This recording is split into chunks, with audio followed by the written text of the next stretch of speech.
As Deborah mentioned, I am Matt Ketman. I am a senior editor at the Santa Barbara Independent, where I started working 20 years ago. One of my first assignments was actually writing about wine way back then, and I got much more interested in it over the years. About 6 years ago, wine enthusiasts came to me and asked me to review the whole Central Coast. So now I review about 200 to 300 wines a month, with lots of boxes showing up at my house, and it's a pretty interesting, although difficult job. So don't get too jealous. Along the way, Richard Sanford has been one of a really strong supporter for me, and I've been able to learn a lot about his story and learn about how much he's inspired so many people around this area to do what they do, and really led to the development of this entire appellation here. So we're going to get into that all. My fear is that we're going to not have enough time in an hour, so I think we're just going to dive right in and listen to Richard talk and tell us some of his favorite stories. So. I'm always curious going back to 1970, 71. You're poking around, looking to plant grapes out here. What does it look like out here? What is the landscape out here? Who are the people? What was it like? Well, first I'd like to welcome everyone and thank everyone for coming. I have recognized some people from history in my life and some people who can tell some real stories that maybe we shouldn't be told, David. Anyway, you honor me for coming, and I appreciate that very much. Golly, this area, the landscape was just the same as it is now, Matt. You know, the reality is, and that's what drew me here originally. I was lucky enough to come to Santa Barbara. I came and studied in college for a couple of years before going with my friend Willard Bronson, who's here today, to Berkeley. And we finished at Berkeley. But we had always thought about how we're going to get back to Santa Barbara. And I think for those of us who live here, and I'm grateful every day to have this my home. And it was sparse at that time because this land had not really been developed much. It was ranching community. The beauty is Santa Rosa Road, which connects Highway 1 with 101, didn't go anywhere. And so these were open ranches, and this land was divided in 1913, actually. Mm-hmm.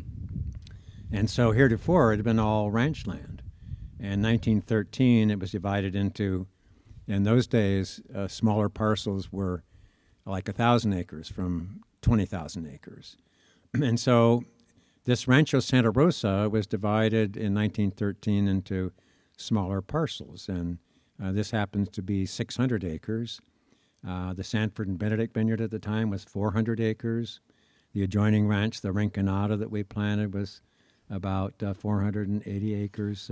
And so Rancho Santa Rosa went from roughly here, like Rio Vista, all the way halfway to Lompoc. Halfway to Lompoc. So, yeah, we are the eastern corner of Rancho Santa Rosa. Right. In fact, Matt, that's why Alma Rosa, Tekla and I named the winery for the ranch, because all the vineyards are planted on Rancho Santa Rosa, and Alma is soul, so the wines reflect the soul of the rancho. Right. And so you're interested in planting grapes in Santa Barbara County. There's a little bit being done in Santa Maria already.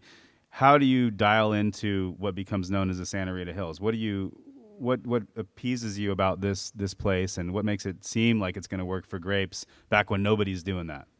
Well, first I had to learn myself, and Willard and David Caswell, my friends who are here, remember that it was sort of an outlandish idea.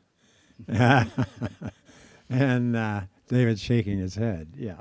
Because the idea is this is way too cold to grow grapes, right? Well, I had studied geography, and first I said, I'm going to grow some grapes. And I went over and thought, around Lake Cachuma, that'd probably be a good place to grow grapes. And so I started investigating that, and pretty soon I was at Davis buying all the books I could find about wine growing and starting to study and read about it, and found that the reality is, and curiously, the wine I became interested in really was Burgundy style wine. I had been introduced while I was in the Navy to a very special Volnay.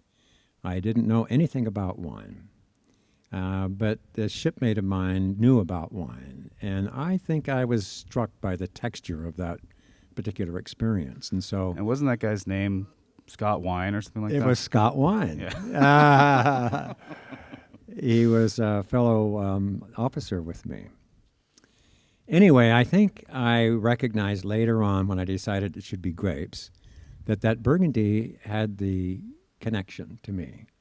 And I began to, I first was going to grow the Pinot Noir Burgundy variety up by Lake Cachuma, but then I recognized that with my background in geography, I learned about climates and about geomorphology, about how the landforms formed, and I recognized this transverse mountain range in California was very special, that our mountains here run east and west, and they open to the west to the westerly winds, so that it turns out it was about 1 degree Fahrenheit a mile as you go east or west, which is dramatic anywhere in the world.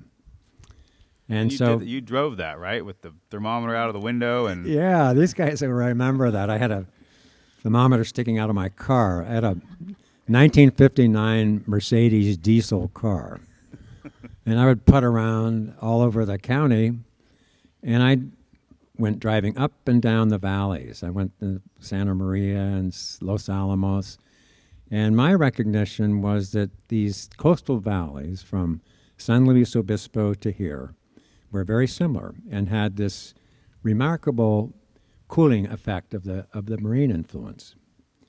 And those days, people thought Santa Barbara is too far south. It's not conducive to grape growing. And it was really counterintuitive to choose Santa Barbara, but my observation at that time was that it was the marine influence that was critical along the coastline of North America. And so I chose a band of climate about 4 miles wide that was pretty much parallel with the ocean. And I began to look around that 4-mile band of climate for land. And I found an abandoned bean farm, an old garbanzo bean farm. And it was an old landslide. I understood the geology of it, and it had all kinds of rocks, and it was so appealing to me, and it had been abandoned. And so I thought, well, I'll just plant grapes there. But then I had to go and find some investors, and because I had no money. And I thought, gosh, if I'm going to participate in this, I have to have some value. And so I went and bought some cuttings. In fact, I went on a sailing adventure. I used to deliver boats for a living, and I was a sailing captain. And I think I left Willard in charge of my cuttings, 90,000 cuttings in sand in my backyard. Because I figured if I planted these cuttings in the ground, I'll buy the cuttings for 10 cents. In a year, they'll be worth 90 cents a piece. And so it's a good investment. I could show these potential investors that we had great value. And so sure enough, you found investors through sailing too, right? Yeah, it was, I reflect on all of this. It was amazing coalescence of all kinds of events and activities and interests, because it was my background in sailing that I met other people sailing, and I was introduced to people who had the potential. I then met some of the people in the Los Angeles Country Club that are on the wine committee there.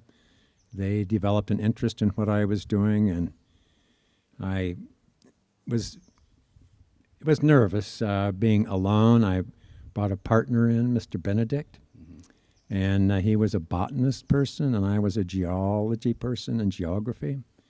So together we made a pretty good team, and we wanted to participate, and so all of our involvement was sweat equity. And so and I had to create a business that had enough volume so that we could have a living. We could make a living at the same time participate in the equity. And so 71 is those first vines go in, right? The 71, we took up the nursery that we had planted and planted the first grapevines. And that was a mix. It wasn't like you just nailed Pinot from the get-go, right? I mean, there was a bit of experimentation. And all through this land at that time, as people were beginning to ponder grape growing, people planted different varieties. And I think that our challenge was to try and find what was best. We had an idea that it should be Chardonnay and Pinot Noir Burgundy varieties, but the only available at the time that we could make cuttings from was the Riesling, Cabernet, and some Merlot, I believe. Mm-hmm. And we bought some Chardonnay also, but we bought the Pinot Noir from the Winty family up in Livermore and planted those in the following year in 72. Mm-hmm. And I know 76 was a really important vintage for you guys because that was the one that got a lot of attention and kind of turned the whole world's eyes to your area of Santa Barbara County. Did you know when you bottled that wine that was going to make such a, light such a spark under everything, or was it just seemed like a good wine, or what was your feelings when you did that? Well, originally the whole concept was to finally get the grapes growing, and in 1975 we had a very small production from the vineyard and made 1.5 barrels of wine. And that was the first technical vintage, really, was 75? 75, okay. Yeah. And it was so super that we decided we've got to convert this old barn that we had on the property into a proper winery. But I think that the whole approach to wine here was quite different than in other places at that time. That I was friends of Dick Graff, who had Chalone Winery at the time. And those of us who were interested in Burgundy-style wines were looking more toward Europe for satisfaction, that they understood the grape variety. The Romans planted the vineyards in Burgundy, so they had a lot of long-term experience with the variety. So our pattern for winemaking was really traditional Burgundy. And barrel aging, that was sort of unknown those days, not much barrels being used. There were some high production winemaking that was very good, but the really premier wines were not achieving success at that time yet. Mm-hmm. So all the fermentations in Burgundy were open-top fermenters, and we couldn't buy them, so we made the open-top fermenters. Some of you know the Gordon and Grant Hot Tub Company in Santa Barbara. Gary Gordon's a good friend, and we built the fermenters right there in his hot tub factory. And they were redwood? No, actually, I found some American white oak that it was quarter sawn, and in fact, they still exist in that barn today. So that made really, really delicious wine. And so the 76 comes out, and that's released in what, 78, 77? Probably 78. Yeah, and then that gets a ton of attention. Robert Balzer wrote American Grand Cru in a Lompoc Barn. And that really put us on the map. And then there was a very significant tasting in Los Angeles that I was invited to at that time, you may remember the California Vintage Wine Society. And a group of men who enjoyed wine and got together and tasted wine. And I was invited to introduce my new wines to this group. And so here I am invited to the California Club. And some of you know the California Club in Los Angeles. It's a lot of red leather chairs and cigar smoke and harumph kind of men's club. Anyway, I am completely overwhelmed walking into a chandeliered dining room with white tablecloths and all these people sniffing and swirling. And they pour my wine. I'm sitting there nervous as hell.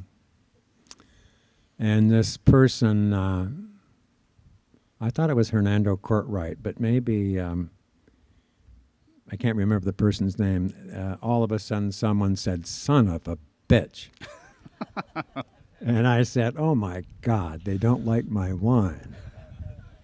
But I soon found it was a term of endearment. That he said, "Son of a bitch, finally a Burgundy from California." And I still get chills thinking about that, because that was a recognition that we had arrived. And so as I've told my friends, that the important thing is to not believe your own press, and you have to get over yourself and then move on. But that was a huge achievement, I felt. Right. And did you feel, I mean, did the weight of things shift here at that time? Did it seem like all of a sudden there was a million people knocking on the door, or did that take some time to develop? Because I know Pierre Lafon planted soon after that, or around that time, and other people were starting to look at this area. But was it a big shift, or was it just kind of mellow for a while? I think initially we didn't know how good it was, because we didn't have to sell our wine. People came and bought the wine. And I thought, well, that's just sort of normal. But we have learned subsequently that it's not normal at all, that it's hard to sell wine. Right. And we began, and it's hard to sell Pinot Noir, because Pinot Noir is quite special. And there aren't a lot of entry-level Pinot Noir wines that taste like Pinot Noir, frankly. Yeah. And so it was a challenge. Do you remember how much that 76 vintage cost per bottle? So Make us all feel bad. Phil Woodward, who was the principal in Chalone Winery, came to see me about a year ago, and he brought from his cellar a 1976 Sanford and Benedict Pinot Noir. He had purchased at Draper and Eskin, which is a fabulous old-time wine shop in San Francisco. So luckily his wife and Tekla couldn't join us, so we drank the whole bottle ourselves. And it was delicious. And we looked at the bottle. It said $7. Whoa. It was a amazing. $7 bottle of wine. Yeah, that's fantastic. So And so then take us through into the growth of Sanford Winery. You leave Sanford and Benedict for a while, and then you come to this property. So tell us about this property, because that comes soon after. In the meantime, at the first vintage, in fact, maybe these friends of mine were on the same boat, but I met Tekla on a boat in Santa Barbara. And I think we were sailing on a wet Wednesday. And anyway, I recognized that it was really hard to make wine by committee with a partner. And so I decided that we should move on. And Tekla and I left. I remember we had a little baby. And I had to go around and announce to all my different partners that we just weren't going to work it out long term. And they understood that, because they were businessmen, and they understood that the nature of partnerships and its challenge. And so in 1981, Tekla and I left I went back to the California Club in one of those meeting rooms with lawyers and all kinds of people, and separated from Sanford Winery at that time. So we then went on a quest to find a new location, and decided that we would go to lease space up in Edna Valley. My friend Dick Graff's partnered with Chalone at Edna Valley, and there we began making our Sanford wine, and started the Sanford brand. And by 1983, we found this ranch. This was owned by the Peak family, and so we were able to purchase this ranch. As in the famous artist Channing Peak. Yeah. It was owned by Katie Peak, who was from the Schott family in Santa Barbara, and Channing Peak. I had been enamored by this place forever. I had driven by it up and down the road going to Sanford and Benedict, and I found that the family was having some challenges. And so there were a lot of different kids that were given the ranch in an estate planning move, but they were having a unraveling. And so I was able to negotiate with the family for a year to try and purchase the ranch from these kids. And we were successful and then planted our little El Jabali vineyard. But we've been very fortunate to have been the stewards of this land for 37 years. Right, right. And so your next move is developing Sanford Winery down the road here. And that's in the later 90s into early 2000s? Yeah, so what happens in 81, we start the Sanford Winery and start marketing, and then we buy this ranch, and Tekla says, why don't we have a tasting room? And I said, why would we do that? There are no tasters. Because we did not have people coming out here to look at wineries and to taste wine. In fact, we didn't sell any wine in the San Ynez Valley because they drank beer. And so it was all in L.A. and San Francisco, in New York and Chicago, and people who liked fine wine. But still, it was challenging because those days people looked to Europe for their satisfaction in fine wine. And they weren't taking us very seriously, particularly since we were further south, and typically people recognized that cooler climates were preferable. Anyway, we finally created this little tasting room, and in fact, the place is a companion to this little building here, that this was part of the ranch that was divided in 1913. This parcel was owned by the Owen Hollister family, and this little house was built to house the family of a dairyman. And across the creek is our original Sanford Winery tasting room, which was a little tin barn. And that became our tasting room and center in fact, that's the little place where the Sideways characters came and did their first tasting. So that was your tasting room for 20 years. I mean, for a long time. For 30 years, for 30 I guess, years. something like that. But sadly, it had never been permitted. Those days, we were a little bit renegade and didn't permit anything.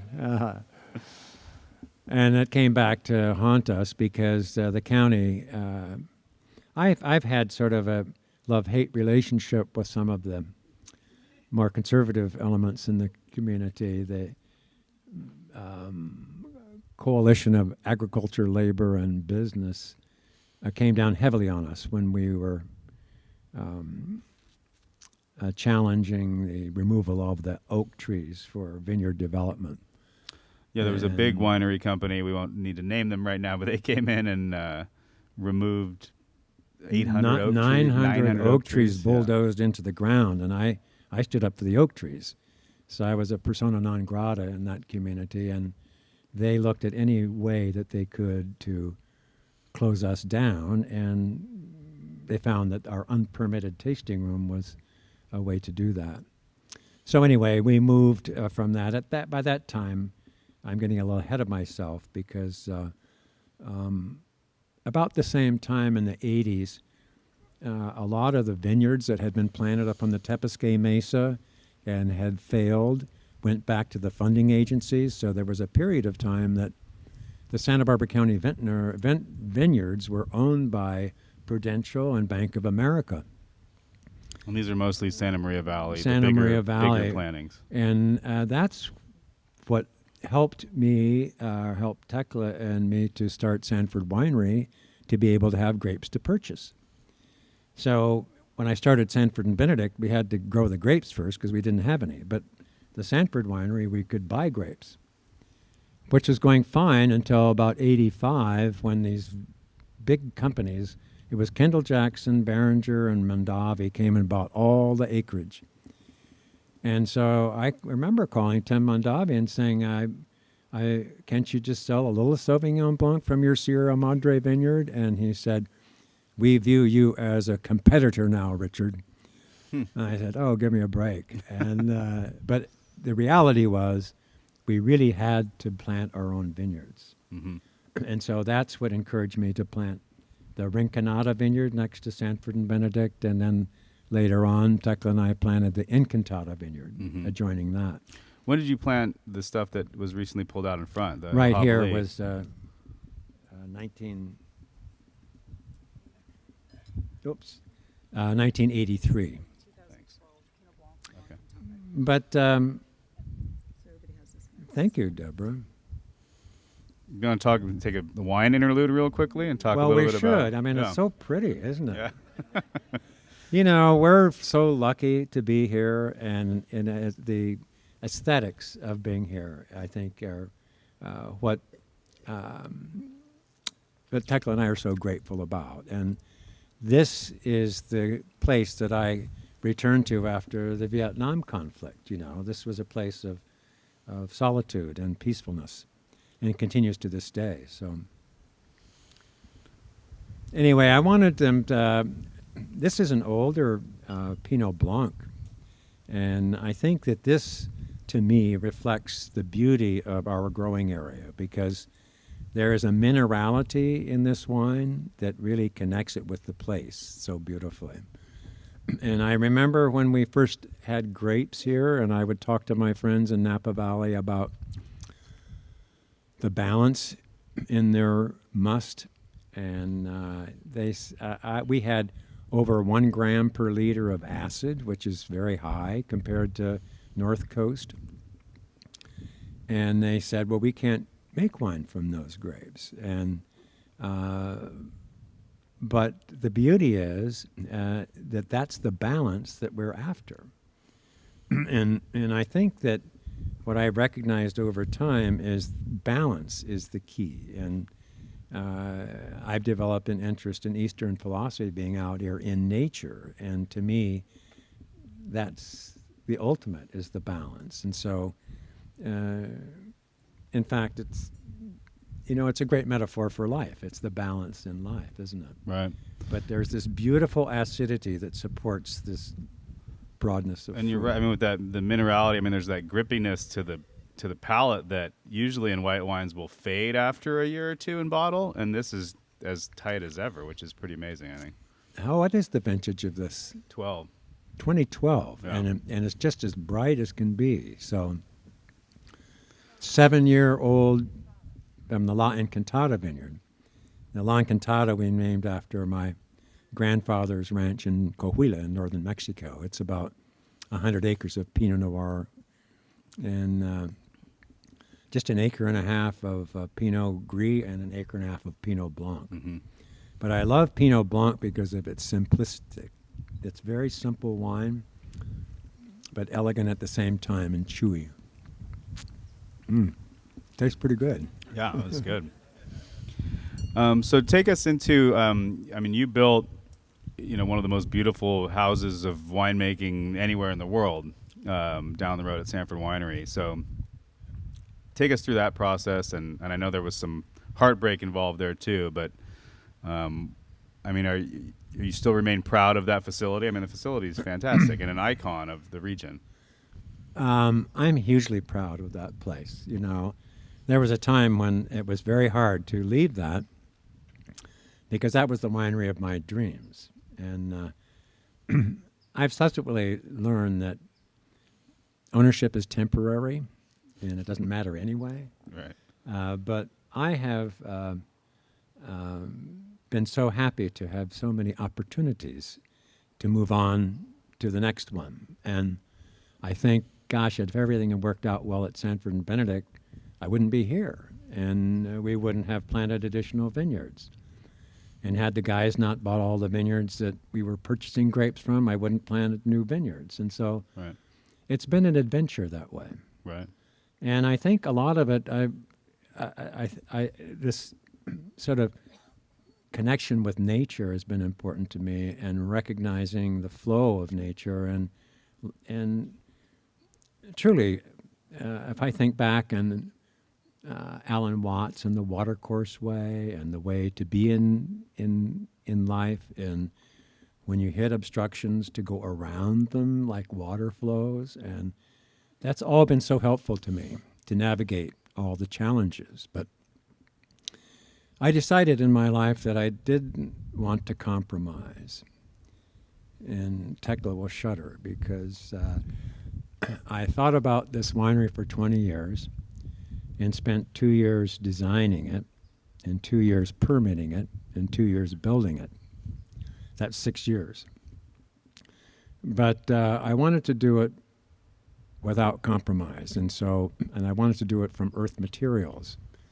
And I was enamored with the mission period, not for what they did, but for the construction, because when people those days arrived in a place, they would create something from what was there. And I wanted to create something from what was there. And so I built 100,000 adobe brick right there on site. Simple process. And it took time and effort, but it was worthwhile. But I remember hiring some very whiz-bang people to help with the costing of this, and it turned out to be twice as expensive as it had been planned. And so in the end, it turned out that we needed some additional investment. And I chose the Terlato family from Chicago, and it just didn't work out well for us. So that's when we moved on to establish the Almarosa winery. And Almarosa, the first vintage was 05, or was the vintage 04? So what I remember is that 2005, that dinner at La Purísima Mission, which I believe was in 2005, and it was feting you basically.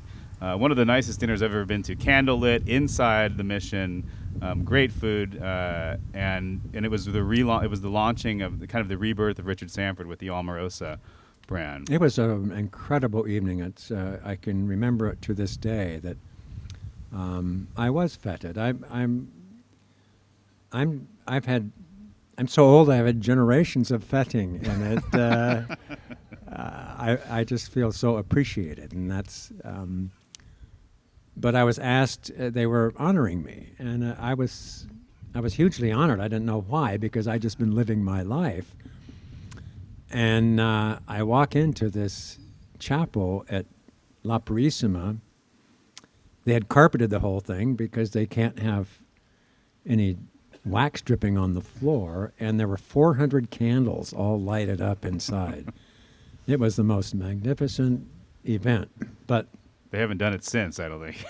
Before or since. Yeah. But it was the perfect timing to bring out our new Almarosa label. So the wine for the evening was the new Almarosa.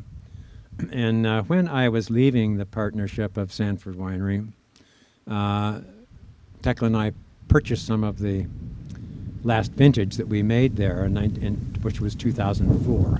Okay.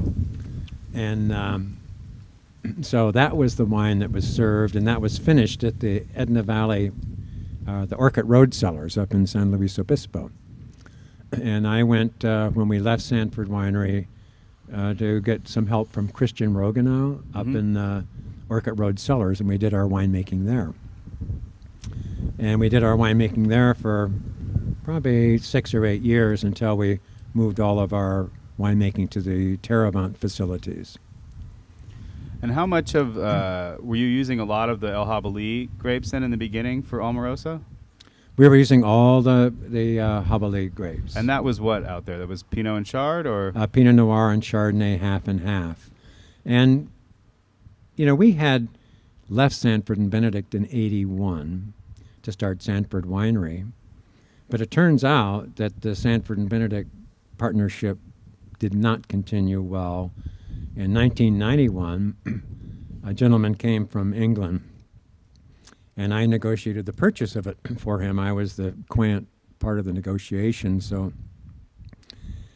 the karma of the whole thing for that vineyard to come back to me after 10 years of being gone was huge, because Tekla will remind me that I would go down there to visit the vineyard every day, and it was sad to see it in disrepair. Mm-hmm. But after 10 years of being gone, I got it back for the next 30 years. So it was quite an amazing And so experience. you had control of it again through the Sanford Winery partnership, basically? All through the Sanford Winery partnership. Oh. In fact, Mr. Atkin became a partner in Sanford Winery. Okay, great, yeah. And so tell us more about Almarosa. You eventually opened a tasting room in Buellton. Well, as part of the negotiation with the Terlato family was that Sanford Winery would continue to use the facilities here. And that was a bit awkward because we were living here. Somebody else was operating the tasting room. And we created Almarosa in a warehouse space in in Buellton, and we called it Camp Almarosa. Mm-hmm. We created a tent inside the warehouse, and in fact, our logo glasses said Camp Almarosa, and that was the theme. So Chris Burrows, our tasting room manager, was in the camp because we knew we were coming back here. So we were left to allow them time to build a wine tasting room at the Sanford Winery, and then we came back to this space. Mm-hmm. Right, yeah. You know, one thing we kind of skipped over, but I think is a great part of the story, is the development of the Santa Rita Hills appellation. So by the mid-'90s, there's a pretty good agreement that this is a special place to grow Pinot Noir and Chardonnay particularly. And you get involved in helping kind of lay out the map for the appellation. So tell us a little bit about that process, and then I want to talk about Chile too, because that's a fun part of the story. Well, it is. What happened is that the wine writers were beginning to write about Santa Barbara County. And when the first appellation was created in the early 70s, it was all the then growers that got together and said, well, this is the Santa Ynez Valley, and this is our appellation as the boundary. So there was the Santa Maria Valley and Santa Ynez Valley initially.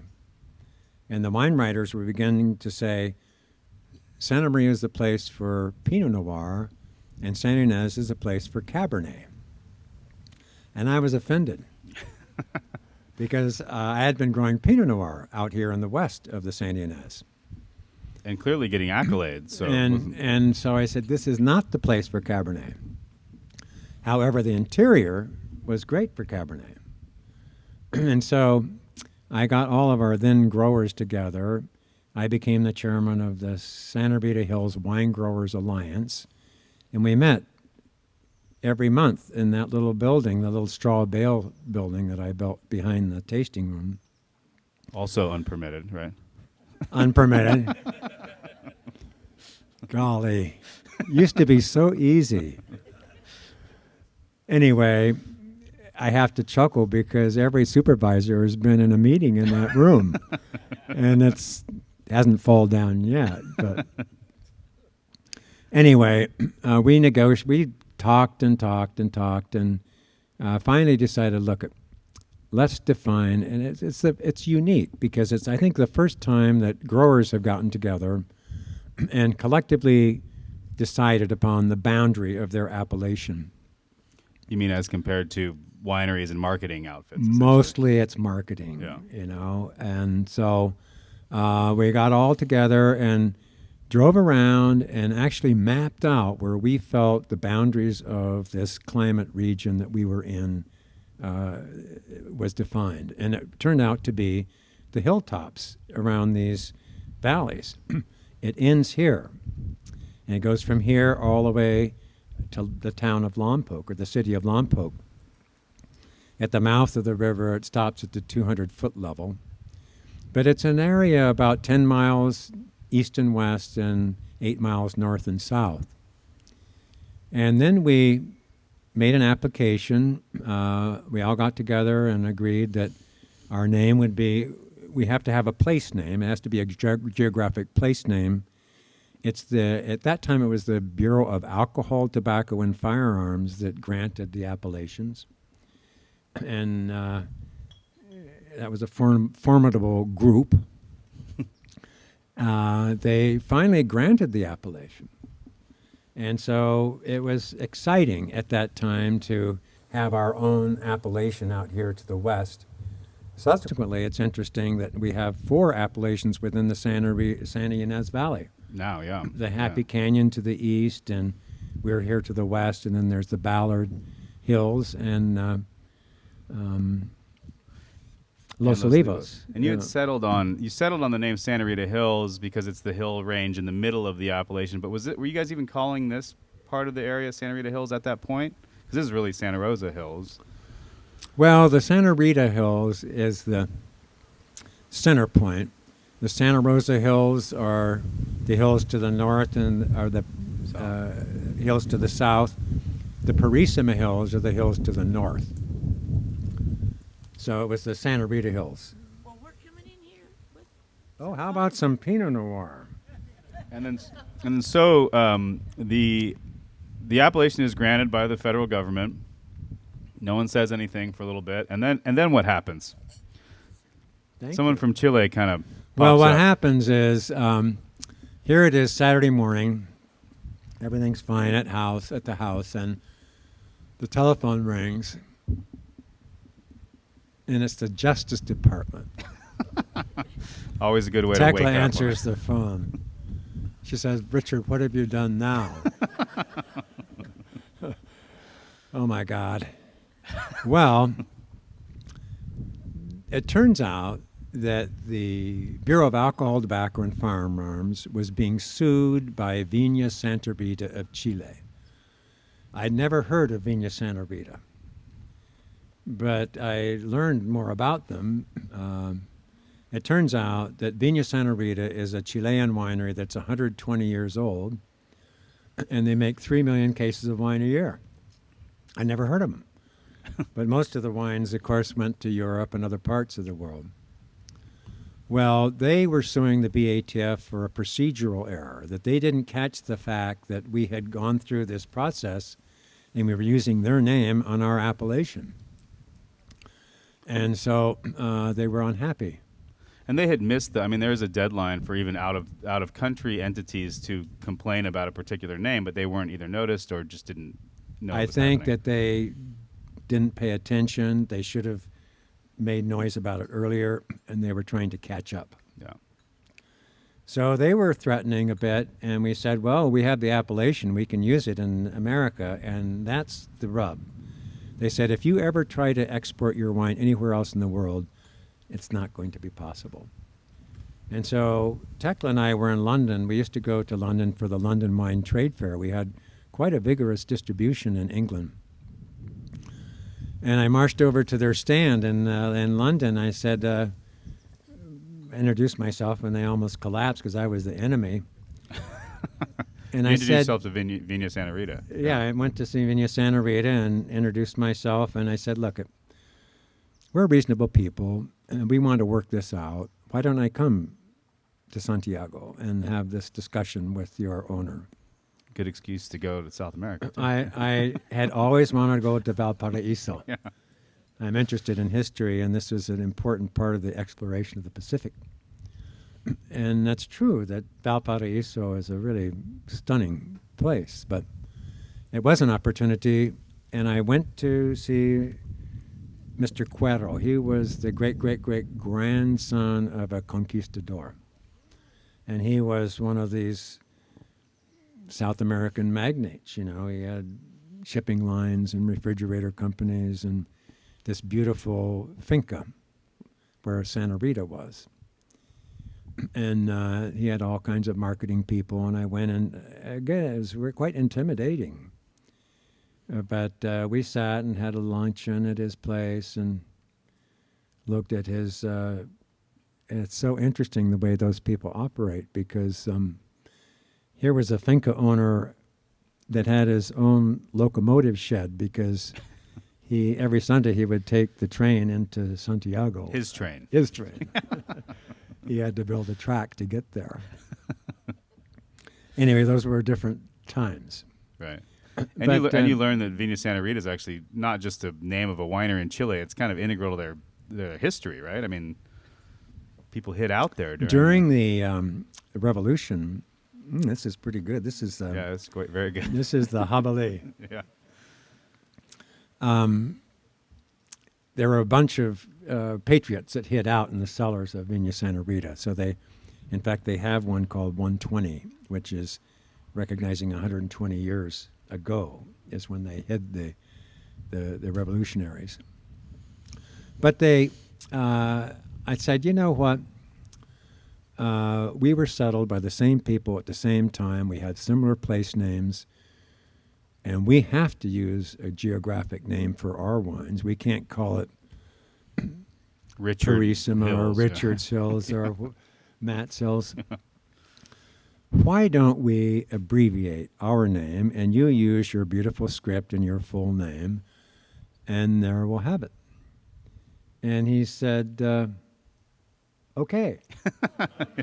And you had brought some wines from here too? I brought some wines, and we drank some wine and toasted and had another lunch. And then their manager came and gave us a barbecue right out here with all the people from the region and became close friends. So it was a really great finish to the story. And but subsequently, the challenge was, and this is happening just after 9/11, unfortunately, but we had been granted an appellation of origin by the BATF. We had to reapply for a name change, and that's Not an insignificant request, basically. exactly. Why would you do that? They said. We already So- approved you. So it turns out that they did have a ropes and gray attorney in Washington that was trying to help through this change. So I met him, and we were ushered into the BATF, and I had to go see the chief. And we had to go present our case to the chief to get a wink from him. There were 14 attorneys in this meeting, and so we told him our case, and we said, this is going to create an international incident if we don't do this. And we were waiting for the wink. And pretty soon the chief said, oh, I think we could probably do this. Wink, wink. And so we said, thank you very much. And we went back and applied for the change, and it was granted. So officially, the reason on the bottle it says STA period is just for that reason. So that's a great story. Yeah, isn't that's it? a great story. Yeah. Anyway, this is Yeah, delicious. it's a good wine, transition, actually, to this wine. And this is the Hobbley. So this is from the old vines, or this from the newer plantings you've done up the hill? This is the old. This The is old the one.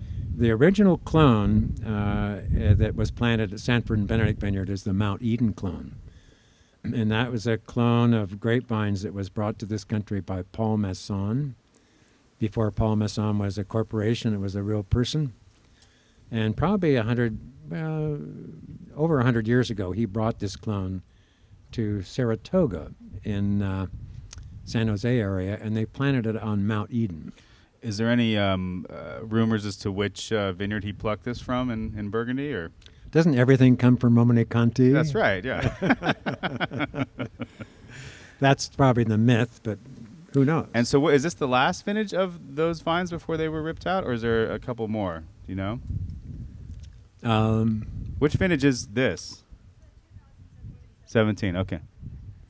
There's the 2018 as well. So there's one more vintage after this, yeah. This is a luscious wine. Yeah, Yeah. it's nice. And good grip to it, And good balance, texture. you know. I mean, I think that's the reality is that we're blessed here with this beautiful corner of California. Those of us who live here understand that. But, you know, what I've taken, Matt, to calling this refrigerated sunshine, our place here. Yeah. The ocean is 9 miles south and about 14 miles to the west. So we are surrounded by water. And these fogs that come in and the marine influence, you can almost smell the ocean as these breezes become more forceful in the afternoon. We're in the latitude of Tunisia here, which is desert. Yeah, North Africa. Yeah. North Africa. In fact, most of North America is a desert. I think it was Powell, when he was coming out, General Powell said that anywhere in North America west of the 100th meridian, which is about El Paso, is unfit for human habitation. Yeah.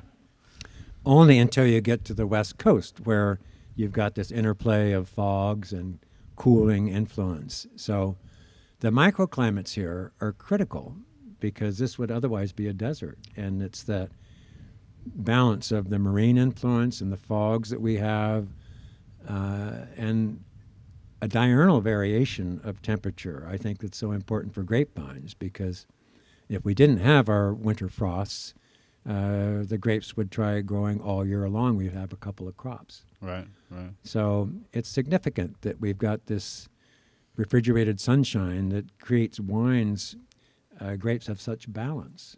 It really is. And so tell us about the new plantings here, which I think are interesting, and tell us about the caracol, which is a completely new viticultural technique. It's a ancient symbol, but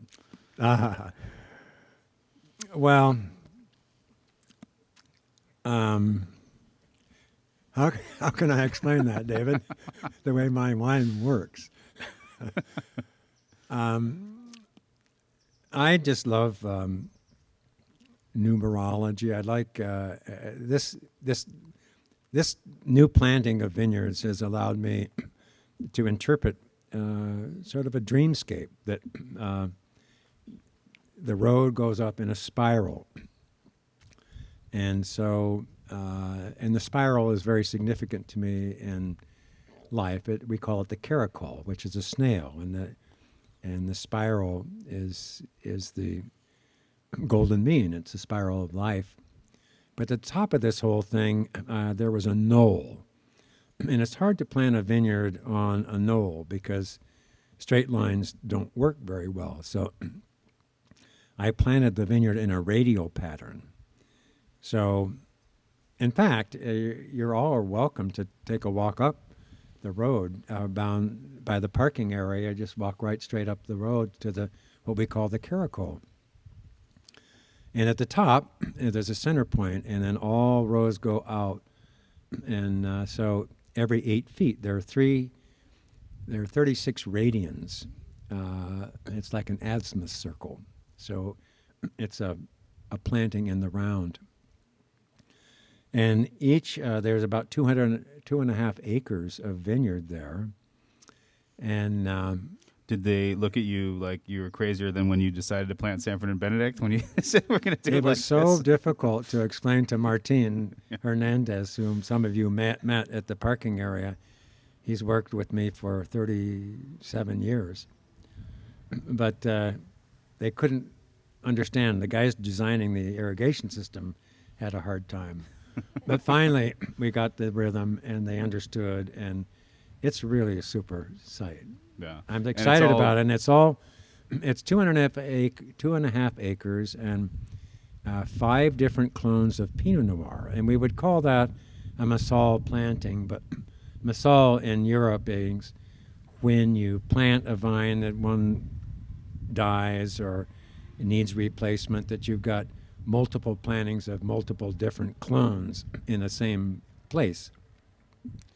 This is a mixed planting. So we have 5 different clones that when we grafted on the rootstock, just shook them up in a bag and they were randomly planted. So it's already a field blend of Pinot Noir in that site. Right. It'll be fun to have wine from that. Do you know when the first vintage of that will be? This year. This year? Yeah, a very modest amount. Right. That's great. This this is the reason that we're here. There is something about Pinot Noir that is just so captivating that I don't find in other grape varieties. That really, there's an elegance to it, but then there's an earthiness to it. I think historically, Bordeaux wines have been chateaus, and Burgundy wines have been Domains. been earthy. Yeah. And I love that sort of earthiness. There's a purity to that. But it's probably 10% Pinot Noir to 90% Cabernet. I mean, Right, much less Pinot Noir, but even less good Pinot Noir. Right. But it's exploded a lot. I mean, since Sideways and since these regions have done so well. I mean, what are you excited about when you look out of the landscape and these next generations that you've inspired? I mean, what are you optimistic about? What do you think are some of the challenges? Gosh, Matt, you and I have watched a whole new generation of young winemakers, and that gives me a lot of hope that young winemakers have chosen to come here to make their statement in wine. And I think these young people are treating the place with respect, and I think that's the critical thing. That I've seen big corporate enterprises take advantage of places, but I think the very best wine is made by passionate people who care.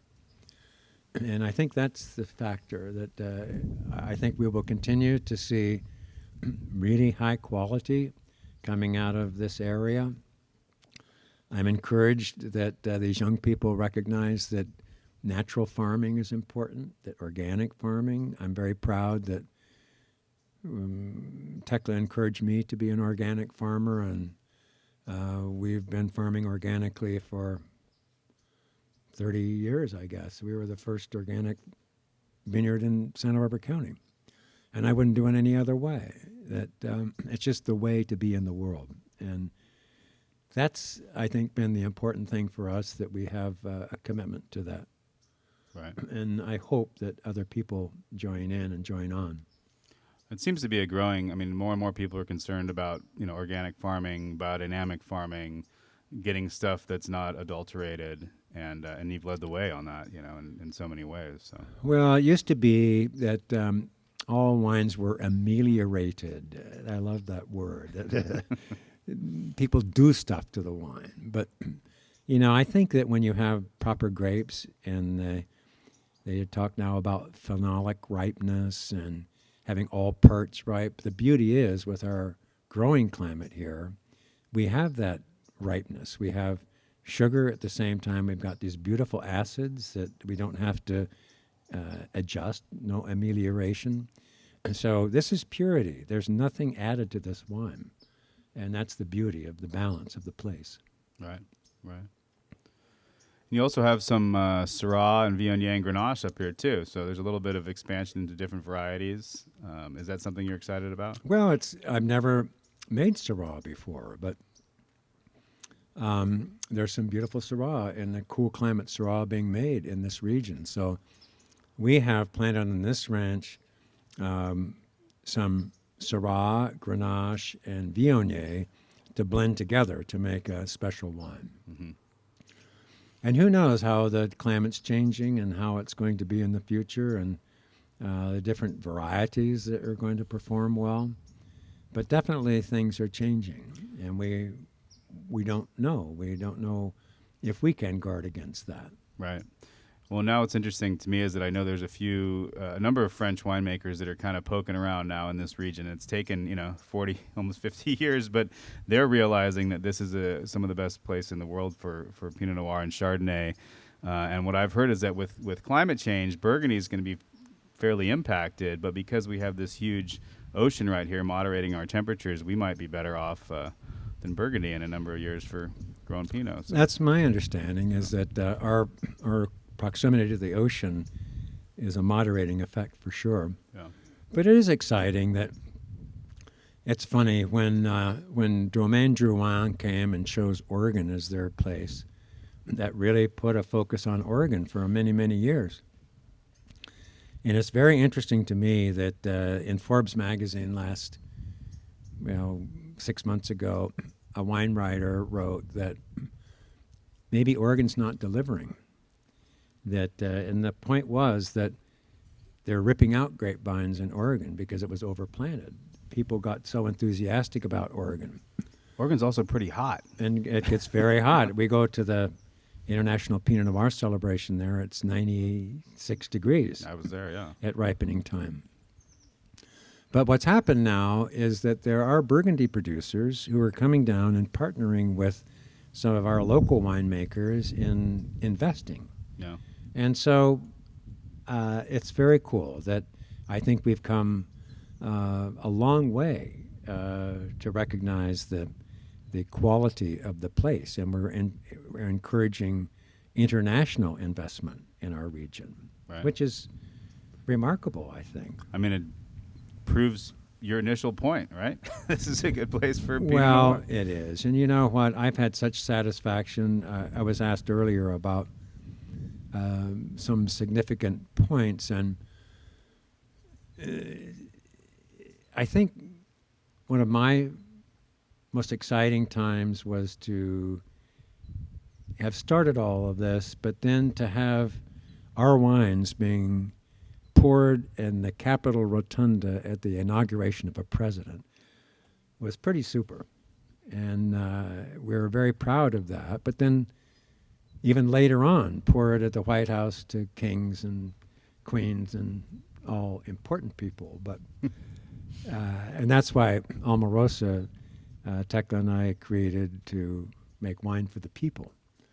And in fact, all of our early wines were made with screw-top caps for that reason. Right, right.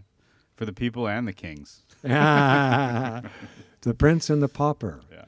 But it's been really quite a remarkable journey.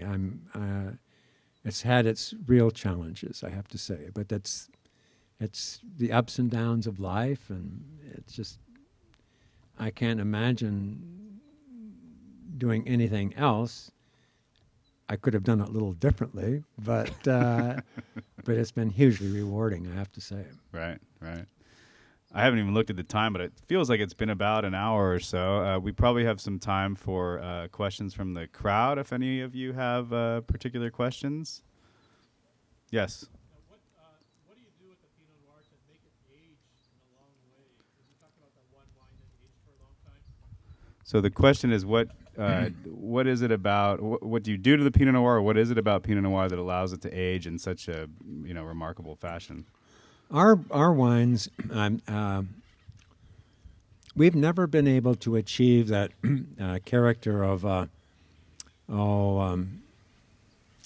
Count de Vogüé Pinot Noir that's 30 years old. It doesn't work that way in California.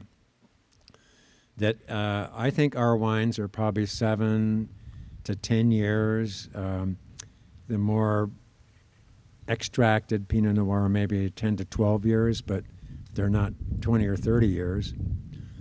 But I think that probably the bigger wines, there's some confusion about Pinot Noir because you'll notice that this wine is a little bit light colored, but it belies its color. That there's much more character in the wine than the color would recognize. But the aging of the wine, I am unsure, frankly, that we've not been able to duplicate what's happening in Burgundy that way. But yet you said that 76 you had was still quite good. It was delicious, yeah, and it aged beautifully. So, again, probably it's balance, that I don't think you do anything particular to the wine, but you may be referring to that anniversary wine. There was a point in my career in which we made some wine, but couldn't afford to bottle it, frankly, and so we left it in the barrel, and it got better. Which vintage was that? And I think the 40th anniversary, maybe. And it got better and better. And so it's been 3 years barrel aged before bottling. Huh. We'll open some at some point, but it's bigger and longer lasting. I'm not quite sure why. But that's the beauty, that the unknown about wine, truly. And I'm concerned, there are measurements being made today that we didn't even know we could measure 30 years ago. And so there's a whole new window of stuff that people can do. I'm concerned people are going to try and manipulate too much. Well, yeah, with new technology, you're compelled to use it a little bit. So, I've heard people say recently that people go to wine school to learn how to fix wine, not how to make wine. Yeah. Making the wine, if the fruit's good, is rather simple. And that's the beauty of it, that people say it's hard to make Pinot Noir, but if you have the right grapes, the wine makes itself, truly. Yeah, yeah. Any more questions? Yep.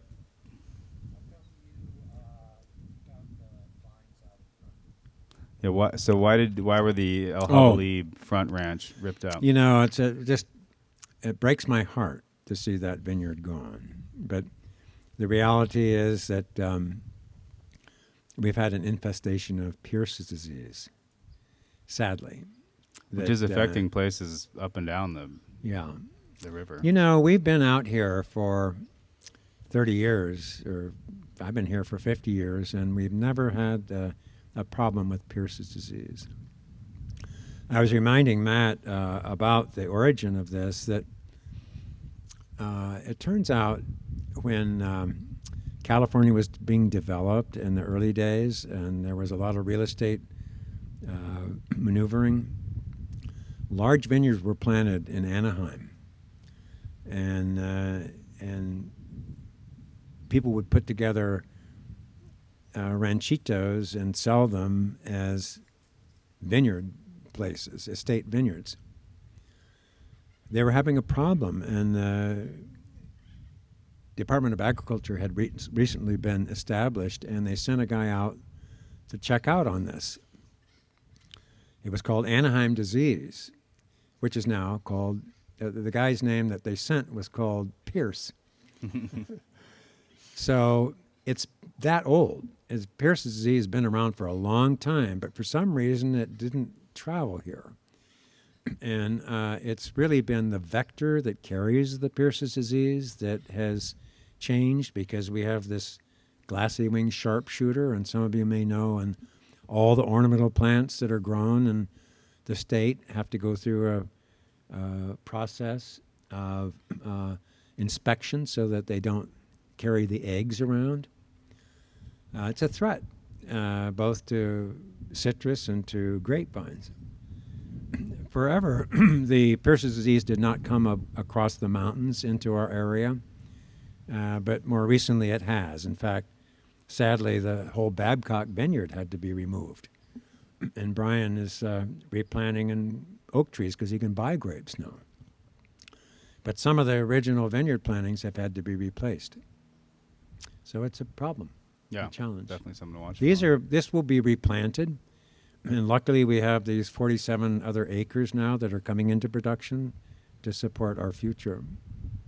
But we're very happy now with Almarosa having our own dedicated winemaking facility in Buellton. And eventually we'll have a winery right here on the site. That's the ultimate goal.